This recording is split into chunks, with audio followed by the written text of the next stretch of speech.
Hello my lovely students, welcome to Ganit Vigyan. मैं हूं आपकी ट्यूटर शालिनी।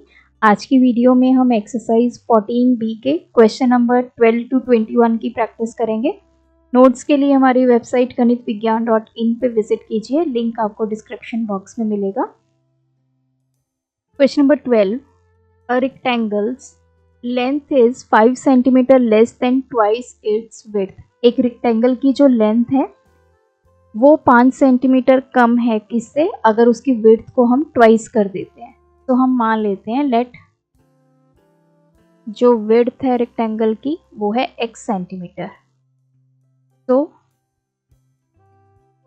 लेंथ कितनी होगी, इसने क्या बोला है कि ट्वाइस करो विड्थ को, तो 2x हो गया, उसमें से 5 सेंटीमीटर कम कर दो, तो इतनी हमारी क्या हो गई length. If the length is decreased bye 5 centimetre. अब आगे उसने बोला है कि जो लेंथ है वो 5 सेंटीमीटर से कम हो गई और width is increased by 2 centimetre, तो जो पेरीमीटर है वो 74 सेंटीमीटर बन गया। Find the length and the width of the original rectangle. ये जो हमने डायमेंशंस ली हैं ये हमारी ओरिजिनल डायमेंशंस हैं जो पहले की हैं। अब क्या करना है नाउ,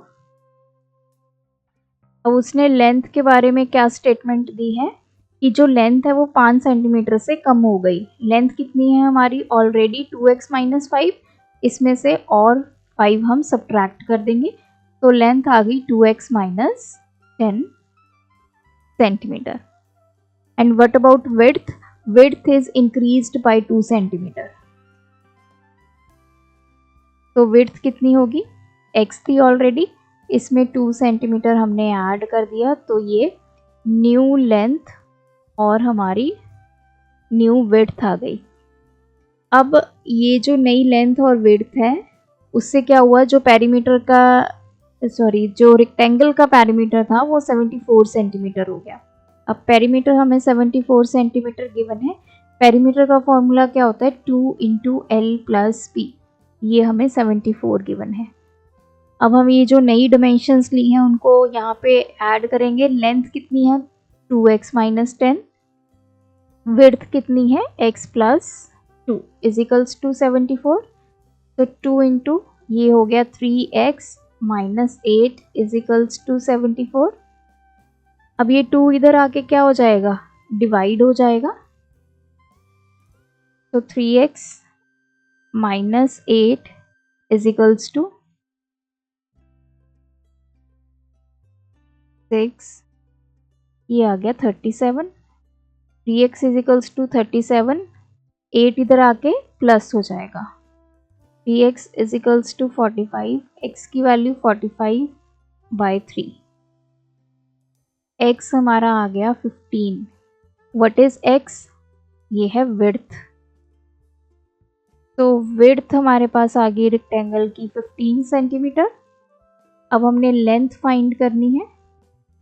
लेंथ कितनी है 2x माइनस 5। हम ये ओरिजिनल जो हमने स्टार्टिंग में डायमेंशंस ली हैं इसमें x की वैल्यू पुट करेंगे, 2 into 15 minus 5, 30 minus 5 that is 25 centimetre.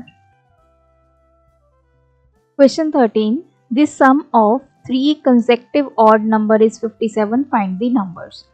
अब 3 consecutive odd numbers, 3 consecutive odd numbers का मतलब क्या होता है, जैसे मैंने 3 से स्टार्ट किया, इससे नेक्स्ट 5 आ गया, फिर उससे नेक्स्ट 7, मतलब 3 जो इकट्ठे ऑड नंबर आते हैं उसको हम 3 कंसेक्टिव ऑड नंबर्स बोलते हैं। चाहे आप 5 से स्टार्ट कर लीजिए, 5 7 9, 9 11 13, ये सभी क्या हैं 3 कंसेक्टिव ऑड नंबर्स। मैंने मान लिया let first odd number is equals to x। पहला ये ऑड नंबर हमारा x है, तो सेकेंड ऑड नंबर कैसे आएगा, 9 में अगर मैं 2 ऐड कर दूंगी आई विल गेट 11। तो अगर ये x है, x में अगर हम 2 ऐड कर देंगे तो हमें नेक्स्ट वाला ऑड नंबर मिल जाएगा। तो सेकेंड ऑड नंबर क्या होगा x प्लस 2। अब उससे नेक्स्ट वाला कैसे आएगा, प्रीवियस वाले में 2 ऐड कर दीजिए, 11 में अगर मैं 2 ऐड कर दूंगी 13 आ जाएगा। इसको हमने क्या लिया x प्लस 2, इसमें एक और 2 ऐड कर देंगे तो ये x+4 आ जाएगा। या फिर आप ये देखिए 9 से 13 कैसे हुआ, 9 में अगर 4 ऐड करेंगे तभी 13 होगा, तो x में 4 ऐड कर देंगे तो हमें थर्ड ऑड नंबर मिल जाएगा। 3 ऑड नंबर हमारे पास आ गए, इनका सम हमें गिवन है 57। तो तीनों को ऐड कर देते हैं, x+2 प्लस x+4। तो तीनों को मैंने ऐड कर दिया, ये हमें 57 गिवन है। ये हो गया 3x + 6 = 57। 6 इधर ले आएंगे तो सब्ट्रैक्ट हो जाएगा, ये आ गया 51। x की वैल्यू 51/3। तो x हमारा आ गया 17। जो फर्स्ट ऑड नंबर है वो हमें मिल गया 17। सेकेंड ऑड नंबर कैसे मिलेगा, 17 में 2 ऐड कर देंगे 19। थर्ड ऑड नंबर कैसे मिलेगा, 17 में 4 ऐड कर देंगे 21। तो 3 नंबर्स हमारे पास आ गए 17, 19 एंड 21।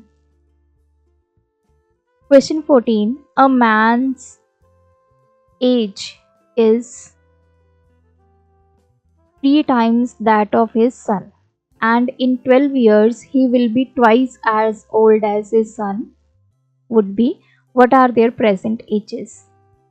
तो देखिए, एक पर्सन है और उसका सन है, उनकी एजेस बताई गई हैं। लेट जो प्रेजेंट एज हमने मान ली सन की x ईयर्स। इसने क्या बोला है कि जो वो पर्सन की एज है वो 3 टाइम्स है, किससे, सन की एज से। So present age of man या फादर लिख सकते हैं, 3 टाइम्स होगी सन की एज। सन की एज हमने 3x ली है तो ये कितनी हो गई 3x। ये उनकी अब की एज है। उसके बाद उसने बोला इन 12 ईयर्स, 12 साल के बाद। तो 12 साल के बाद आफ्टर 12 ईयर्स एज ऑफ सन कितनी हो जाएगी, जितनी उसकी प्रेजेंट एज है उसमें 12 ईयर्स ऐड हो जाएंगे। सिमिलरली एज ऑफ फादर या एज ऑफ मैन कितनी हो जाएगी, जितनी प्रेजेंट एज है उसमें 12 ईयर्स ऐड हो जाएंगे। तो जितने भी ईयर्स पहले या जितने ईयर्स बाद की बात हुई है, पहले तो उनकी एज निकालनी है कि उतने ईयर्स बाद या उतने ईयर्स पहले उनकी एज कितनी होगी। अब उसने क्या कंडीशन दी है, ही विल बी, मतलब जो वो फादर है वो अपने सन की एज से क्या हो जाएगा ट्वाइस, मतलब father's age will be 2 times son's age. तो ये हमें गिवन है। तो यही अब हमने अकॉर्डिंग टू क्वेश्चन हमें क्या गिवन है कि फादर की एज जो है वो डबल हो जाएगी सन की एज की। तो फादर की एज कितनी है 3x + 12 = 2 times सन की एज कितनी है x + 12। तो ये वाली वैल्यूज हमने यूज करनी है क्योंकि ये 12 साल बाद का हमें सिनेरियो बताया गया है। तो 12 साल बाद वाली आपने जो एज है उसी को यहाँ पे यूज करना है। तो ये आ गया 3x + 12 = 2x + 24। 3x 2x इधर ले आएंगे तो नेगेटिव हो जाएगा, 12 इधर ले आएंगे नेगेटिव हो जाएगा। x की वैल्यू हमारी आ गई 12। What is x, the age of son, that is 12 years. अब हमने एज ऑफ मैन निकालनी है, सो 3 × 12 36 ईयर्स। तो सन की एज 12 एंड मैन की एज 36, ये इनकी प्रेजेंट एज आ गई है। Next is a man is 42 years old and is son is 12 years old. तो हमें एक पर्सन और उसके सन की एज गिवन है। इन हाउ मेनी ईयर्स, कितने साल बाद, age of son will be half the age of man. कितने सालों बाद ये टाइम आएगा कि जो सन की एज होगी वो हाफ होगी अपने फादर से। तो एज ऑफ मैन हमें गिवन है 42 ईयर्स। एज ऑफ सन हमें, ये प्रेजेंट एजेस गिवन है इनकी, 12 ईयर्स। तो उन्हें बोला कि कितने साल बाद। हम मान लेते हैं late x be the number of years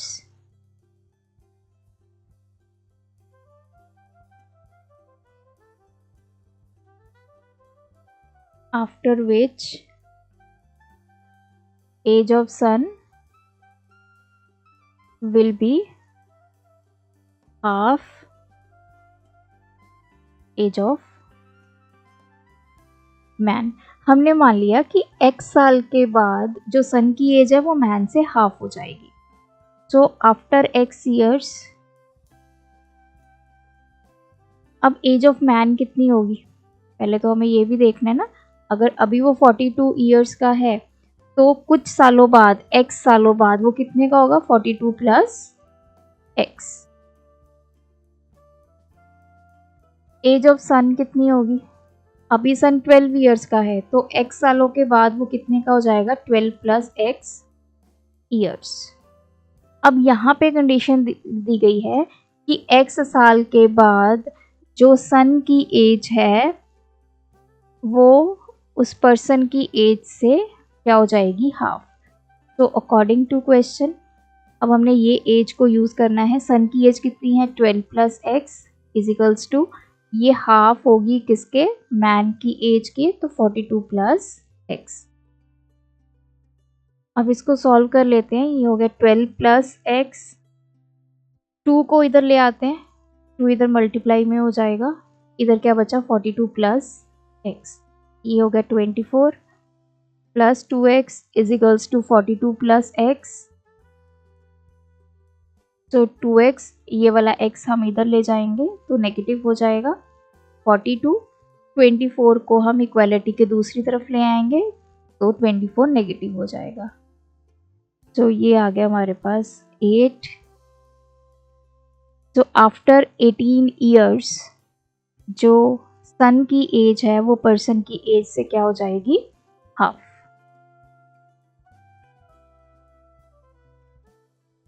Question 16. A man completed a trip of 136 km in 8 hours. Some part of trip was covered at 15 km per hour and the remaining at 18 km per hour. Find the part of trip covered at 18 km per hour.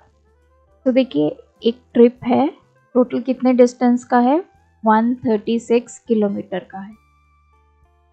एक person ने उसको 8 hours में complete कर दिया। तो total distance हमें given है 136 kilometre, total time हमें गिवन है 8 आवर्स।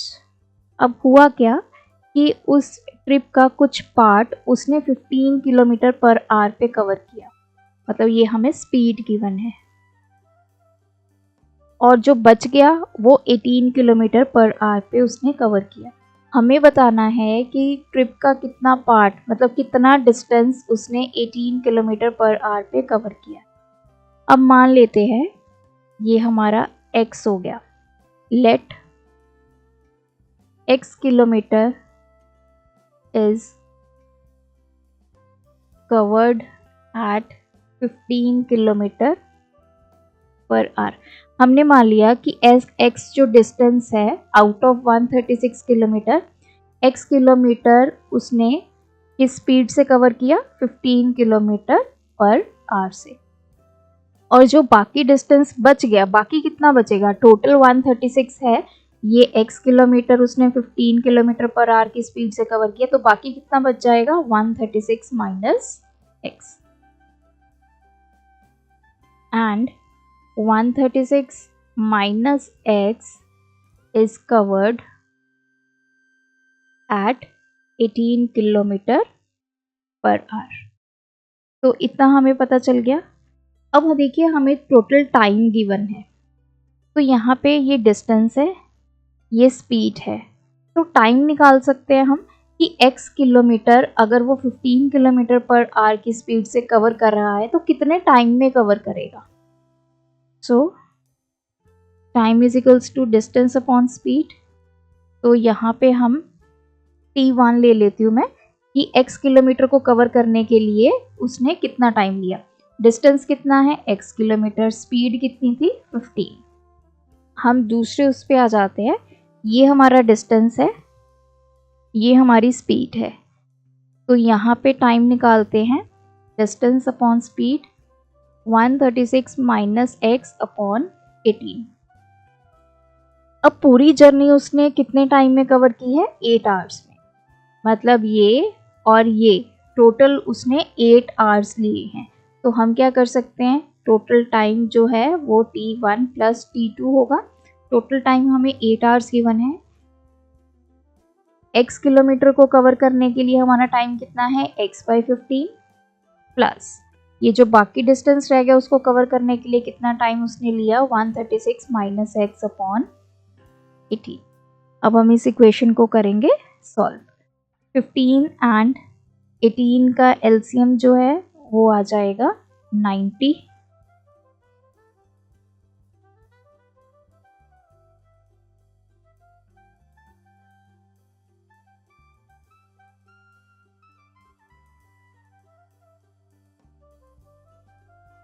तो 8 इक्वल्स टू यहाँ पे आ गया 90।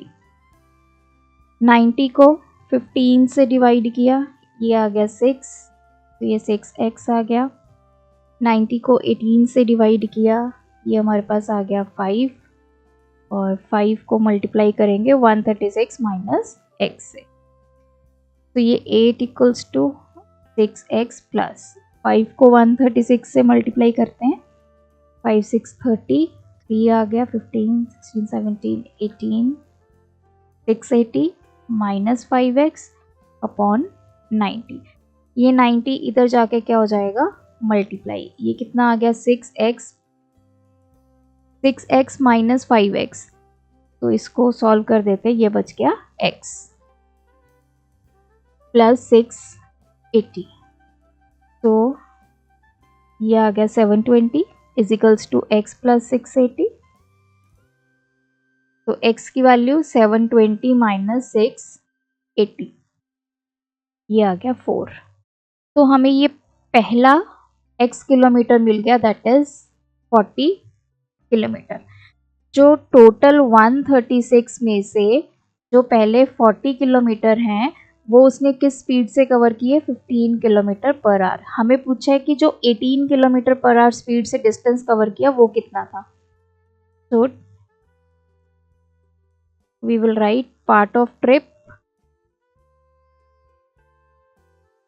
covered at 18 kilometre per our, ये वाला पूछा उसने कितना।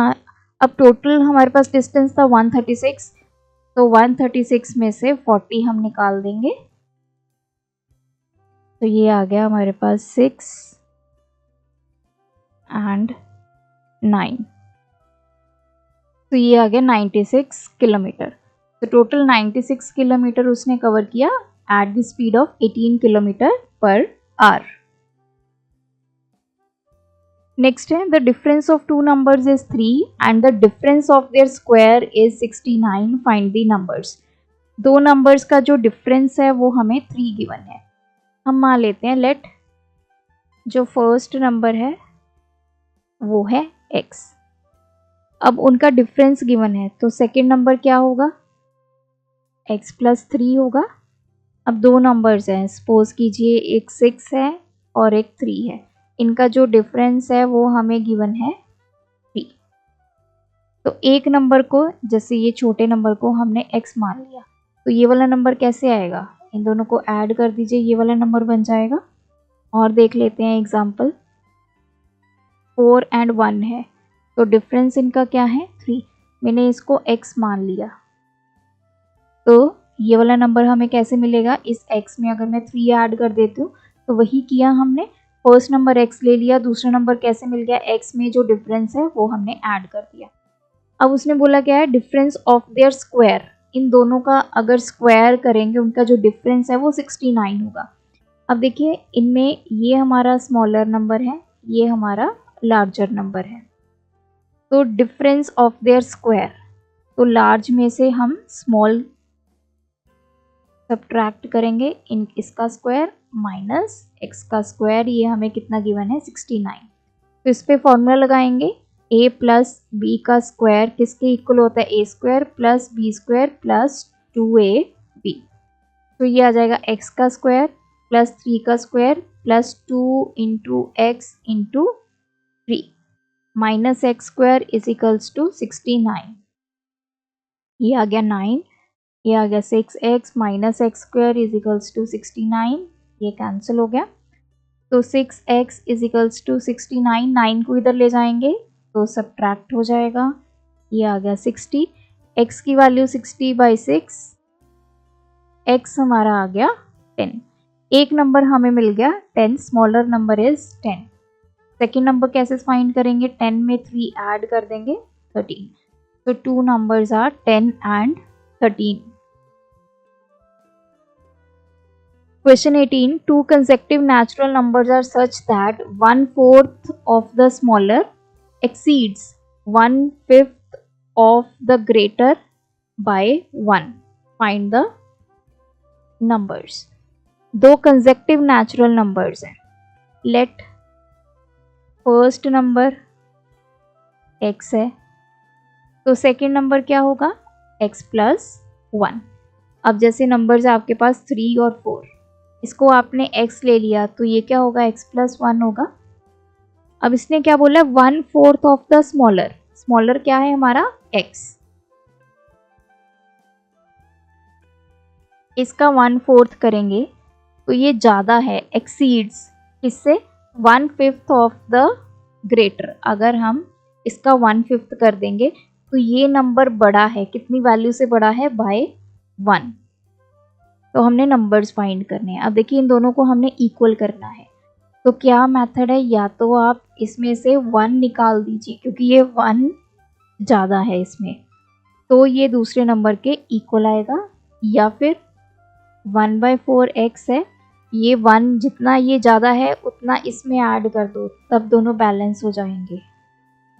इधर हम +1 कर देंगे तो ये हो जाएगा 1/4 x, इसमें से अगर हम 1 निकाल देंगे तो ये सेकेंड नंबर के इक्वल हो जाएगा, 1/5 ऑफ सेकेंड नंबर। तो इसको पहले लिख लेते हैं, x/4 माइनस 1, ये हो जाएगा x/5 प्लस 1/5। तो x/4, ये x/5 इधर आके नेगेटिव हो गया, 1/5, इस 1 को इधर ले आएंगे तो पॉजिटिव हो जाएगा। इधर हमने एलसीएम ले लिया 20, ये आ गया 5x माइनस 4x, यहाँ पे एलसीएम लिया 5, 1 plus 5, x/20 is equals to 6/5, तो x कितना आ गया 6/5, 20 इधर जाके मल्टीप्लाई, 5 4 द x हमारे पास आ गया 24। फर्स्ट नंबर हमें मिल गया 24, सेकेंड नंबर कैसे मिलेगा, 24 में 1 प्लस कर देंगे 25। So the two numbers are 24 and 25. Question 19. Three consecutive whole numbers are such that if they will be divided by 5, 3, 4 respectively, sum of the quotient is 40. Find the numbers. So 3 consecutive whole numbers है हमारे पास. Let first number हमारा होगा x, second number कैसे आएगा, 3 consecutive whole numbers, जैसे आपके पास numbers हैं 4, 5, 6, अगर हमने इसको x ले लिया तो ये क्या होगा, x प्लस 1 हो जाएगा। ये क्या होगा, x प्लस 1 है, इसमें और 1 ऐड कर दीजिए तो ये x प्लस 2 हो जाएगा। तो सेकेंड नंबर होगा x प्लस 1, थर्ड नंबर होगा हमारा x प्लस 2। अब उसने बोला है कि अगर इन नंबर्स को 5, 3 एंड 4 से, मतलब फर्स्ट वाले को 5 से डिवाइड कर दो, सेकंड वाले को 3 से डिवाइड कर दो और थर्ड वाले को 4 से डिवाइड कर दो। अगर हम इनको डिवाइड करते हैं इन नंबर से तो जो कोशेंट आता है उसका जो सम है वो कितना होगा, 40। तो अकॉर्डिंग टू क्वेश्चन हमने इनको डिवाइड किया, x/5 plus x plus 1/3 plus x/2/4, ये हमें कितना गिवन है, 40। तो ये कोशेंट हो गया। अब इसका एलसीएम लेंगे, 5 × 3 15 × 4, ये हमें आ गया 60। तो ये आ गया हमारे पास 12x, 60 को 3 से डिवाइड किया 20, 20 इंटू एक्स प्लस 1 प्लस 60 को 4 से डिवाइड किया 15, 15 into x plus 2 is equals to 40। तो ये आ गया 12x plus 20x plus 20 plus 15x plus 15 into 2 30, और ये 60 इधर जाकर 40 से हो जाएगा मल्टीप्लाई। अब इनको ऐड कर देते हैं, ये आ गया 7, 47x प्लस 20 प्लस 30 50, ये हो गया 2400। तो 47x is equals to 2400 minus 50, ये आ गया 2350। x की वैल्यू 2350 बाई 47, तो 47 5 पे देखते हैं, 7 5 का 35, तो ये कट गया 50 पे। x की वैल्यू आ गई हमारी 50। जो फर्स्ट नंबर है वो हमें मिल गया 50। सेकंड नंबर कितना होगा, 50 प्लस 1 51, और थर्ड नंबर हमारा होगा 50 plus 2 that is 52। So these three are the numbers. Question 20. If the same number be added to the numbers 5, 11, 15, 31, the resulting numbers are in proportion. कहते हैं कि अगर सेम नंबर हम इनमें ऐड कर दें तो जो नंबर्स बन जाएंगे वो प्रपोर्शन में होंगे। हमें वो नंबर ढूंढना है जो हम इसमें ऐड करेंगे। Let the number to be added, हमने मान लिया x, तो हमारे नंबर्स क्या बन गए अब, 5 plus x, 11 plus x, 15 plus x and 31 plus x. अब देखिए प्रोपोर्शन में क्या होता है, अगर आपके पास 4 नंबर्स हैं, ये प्रोपोर्शन में कब होंगे, जब a और b की रेशो किसकी इक्वल होगी, c और d की रेशो के। यही सेम फंडा हम यहाँ पे यूज करेंगे। 4 नंबर्स आर इन प्रोपोर्शन, यहाँ पे 4 नंबर्स हैं, तो a by b should be equals to c by d, अगर हमारे numbers a b c d हैं। तो इसी तरह हमने इनको लिखना है, तो हमारे नंबर्स क्या हैं, 5 प्लस एक्स, इसका रेशो करेंगे 11 प्लस एक्स से, ये किसके इक्वल होना चाहिए, 15 plus x by 31 plus x. अब इनको कर लेते हैं क्रॉस मल्टीप्लाई, ये आ गया 5 plus x into 31 plus x is equals to 11 plus x into 15 plus x. अब पहले 5 को मल्टीप्लाई करेंगे 31 प्लस एक्स के साथ, फिर ये x मल्टीप्लाई होगा इस पूरी ब्रैकेट के साथ, 11 को मल्टीप्लाई करेंगे 15 प्लस एक्स के साथ, फिर x को मल्टीप्लाई करेंगे 15 प्लस एक्स के साथ। अब हमें इनको एक एक करके सॉल्व करना है। ये आ गया 5 5 3 15 plus 5x plus 31x plus x square is equals to, ये आ गया 165 plus 11x plus 15x plus x square. तो एक एक करके मैंने इनको इस तरह से मल्टीप्लाई कर लिया। अब इसको सॉल्व करते हैं। यहाँ पे आ गया 155 plus 31 plus 5 36x plus x square is equals to, इस तरफ आ गया 165 plus 26x plus x square. तो x वाली सारी टर्म्स को एक तरफ कर लेते हैं, इधर से 26x लेके आऊँगी तो नेगेटिव हो जाएगा, एक्स स्क्वायर लेके आएंगे तो वो भी क्या हो जाएगा, नेगेटिव।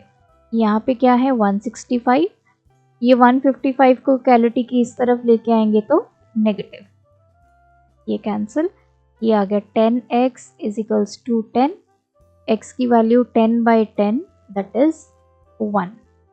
तो अगर हम इन सब में 1 ऐड करेंगे तो जो ये नंबर बनेंगे 1 ऐड करके ये बन गया 6, 12, ये बन गया 16, 32। देखिए 6 और 12 की रेशो करेंगे तो 1/2 आ गया, 16 एंड 32 की रेशो करेंगे तो 1/2। ये दोनों रेशो आपस में क्या आ गई? Equal. Last one is the present age of a man is twice that of son 8 years hence, मतलब 8 साल के बाद। हेंस वर्ड का मतलब होता है कि फ्यूचर में 8 साल के बाद the ages will be in the ratio 7:4। हमें उनकी प्रेजेंट एज निकालनी है। Let present age of son is equals to x year. मैंने सन की एज ही क्यों ली है x ईयर? क्योंकि यहाँ पे जो स्टेटमेंट है वो आपको वो देखनी है। इसने बोला है कि जो मैन की एज है वो ट्वाइस है सन की, जितनी सन की एज होगी उससे डबल उस मैन की एज है। तो इसलिए हम सन की एज को x ले लेते हैं, तो मैन की एज कितनी हो गई? 2x हो गई ईयर्स। ठीक है, 8 years hence।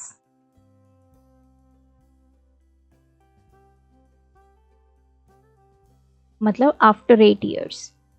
तो 8 साल के बाद पहले तो हमें एजेस निकालनी है। सन की एज कितनी हो जाएगी? x + 8 हो जाएगी। एज ऑफ मैन कितनी हो जाएगी? 2x + 8 हो जाएगी। अब यहाँ पे क्या बोला है कि ये जो एजेस हैं जो 8 साल के बाद होंगी वो किस रेशो में है? 7:4 में।